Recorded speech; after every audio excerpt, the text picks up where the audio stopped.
Hello, welcome to Complete Chiropractic Healthcare, the website of Dr. Greg Arnold, www.pitchingdoc.com. Today we're going to be discussing the baseball book, The Arm, and we're going to be doing part 2, and this is going to be what I call a tribute to timing and the harm of fall ball, September 18th, 2016. Now, if you click on the hyperlink below the date, it'll take you to a PDF, which is sometimes easier to read. So in case you missed part 1, you can go back to the original newsletter on the website and click on that link. It'll take you to part 1, which is right here. So before we get to the concept of timing, Jeff Pasan takes the start of Chapter 3 to highlight Sandy Koufax. Pretty much anybody who's in baseball knows he was one of the best pitchers of the 20th century in the 6 years that he played. Arm injuries caused him to retire at age of 29, but he has a great passage that I want to share here because a lot of my friends who did play baseball but aren't in baseball anymore constantly talk about how we are babying today's pitchers with pitch counts, and that we need to return to the good old days of when men were men regarding pitching and how pitch counts didn't matter and we threw 300 innings and everybody was okay. What he talks about is when Koufax joined the Dodgers in the 1950s, more than 600 players came to spring training and what he called an exercise in Darwinism. Dozens of players had arm injuries. Of course, many were pitchers, and they were chalked up to either fatigue, tendonitis, what they call dead arm, or some vague complaint, and they never returned. And those who were able to survive became major leaguers. So people who think that at the time of Tom Seaver and Bob Gibson, those great pitchers, that pitchers never got hurt, it is completely untrue. There were quite a few injuries back then. A lot of pitchers didn't make it past the age of 30, so it's a different time today, but the whole point with pitch counts is they want these pitchers to last longer. So many pitchers were done by their mid-20s. The lucky ones got to the age of 30.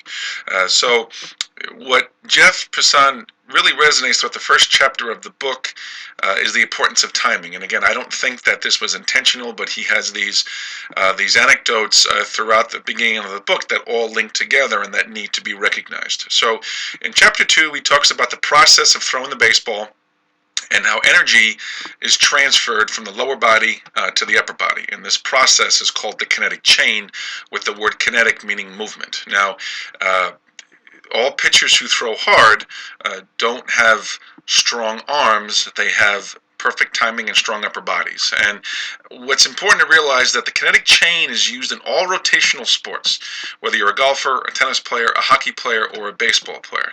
And if you can play golf well, for instance, you're actually probably going to be a pretty good baseball player. If you notice, a lot of really good golfers, a lot of good baseball pitchers are also really good golfers.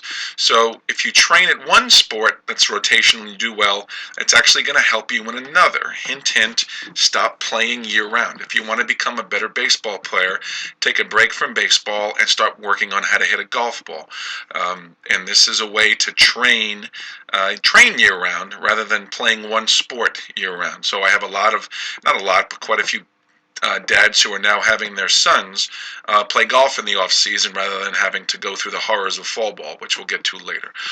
So he then goes on further, and again he correctly states that shoulder weakness is a contributor to elbow injury, since his quote is, "The weak shoulder muscles cannot withstand the onslaught of energy that is coming from the legs through the kinetic chain, and it spills down into an already loaded elbow."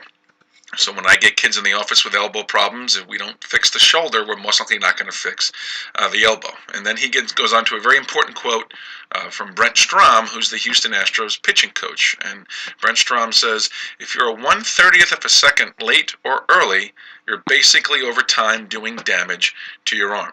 And that's how fine of a point it is to throw the ball well. It's just like hitting a golf ball. You have to be right on time. And the sentence to realize is those that can maintain the timing stay healthiest the longest. So it's not about being the strongest or the fastest.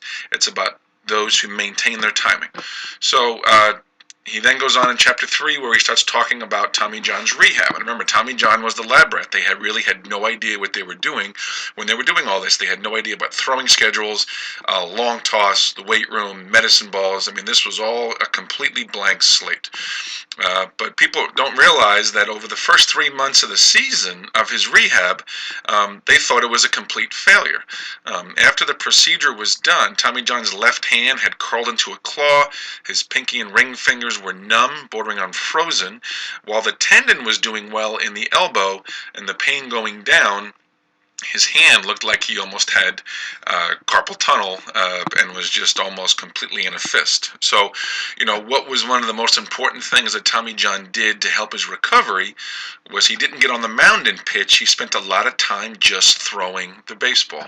And the quote from the book is, he simply embraced the conventional wisdom of the time as imparted by his old pitching coach, Johnny Sain, who was a great Atlanta Braves pitcher at the time. The more you throw, the healthier you get. If any of you have read the book Living on the Black, which was about Tom Glavine and Mike Messina's final seasons in New York, Tom Glavine, when he first got drafted, was having a lot of arm pain in the minor leagues, and he actually went to Johnny Sain, who was in the Braves system, and Johnny Sain actually had him throw every day.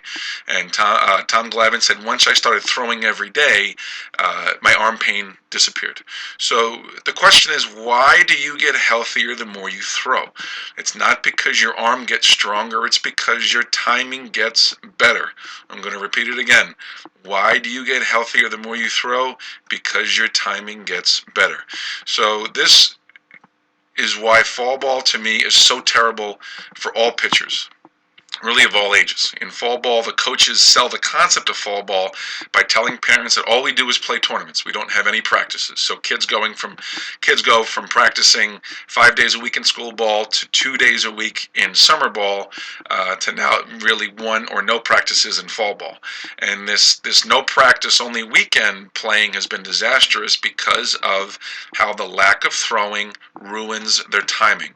The less you throw, the worse your timing gets. And what I've seen happen with young pitchers and even in high school pitchers is they become weekend warriors in the fall regarding baseball. And this will increase their risk of injury. Instead of throwing more and pitching less, which is what is required to stay healthy, fall ball fosters a pitch more, throw less schedule on young pitchers. And even better, he gives us an example of this. That's 56 years old. Back in 1959, there was a pitcher named Paul Pettit who was among one of the best-known baseball players in Los Angeles. But even back in 1959, he fell into the trap of fall ball, although his occurred over the winter because he was in LA. He could play year-round. There's no snow.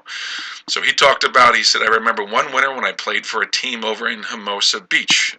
He says, I didn't throw during the week. I was playing basketball. And I went out and threw one Sunday, and that wasn't good. So even back then, they realized that if you don't throw during the week, you're going to have problems when you only pitch on the weekends. So what happened to this pitcher, Paul Pettit? He went up going to the minor leagues. He threw a 154 pitch game at AA, after which he said he messed up his elbow and never recovered and just pretty much milled around in the minor leagues and retired. So again, this book, The Arm, it's very well worth the read. It's got some fantastic information.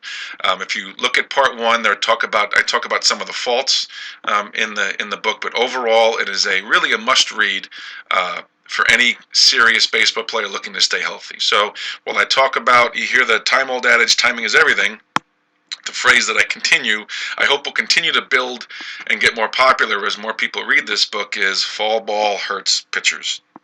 So if you have any questions about this newsletter, you can please contact me at the phone number on the screen, send me an email, pitchingdoc@msn.com, or you can go ahead and visit my website, www.pitchingdoc.com. Thank you.